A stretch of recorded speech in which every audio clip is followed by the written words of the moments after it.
On n'est pas sérieux quand on a 17 ans, qu'on a des tilleuls verts sur la promenade. Cette vidéo est la seule vidéo que tu auras besoin de voir si tu vas voir les meilleures fiches de révision pour l'oral du français. T'es en première, t'as bientôt un bac blanc, tu l'as peut-être même à la rentrée des vacances. De toute façon, le vrai bac est dans 6 mois, il serait temps que tu commences à faire de vraies fiches. Parce qu'on se sait, t'es là, tu regardes tes fiches, tu révises un peu, tu révises pas, et dans quelques mois, tu vas te retrouver dans la merde monumentale.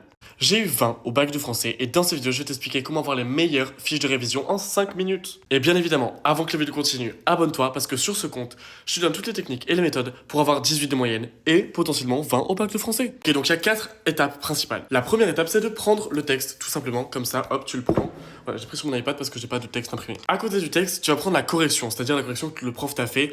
Et si ton prof n'a pas de fait correction, tu vas juste sur internet, il y en a plein disponibles.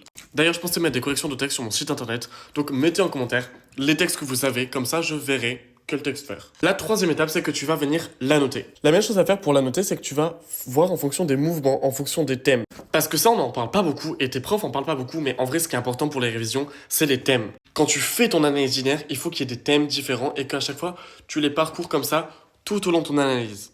Donc, lis le texte, définis des thèmes et définis des couleurs associées au thème. Là, par exemple, quand tu dis jamais on ne s'arrête et jamais on ne joue, la cendre est sur leurs joues, là tu surlignes, et je dis que cette rime c'est le paroxysme du paradoxe de l'enfance volée.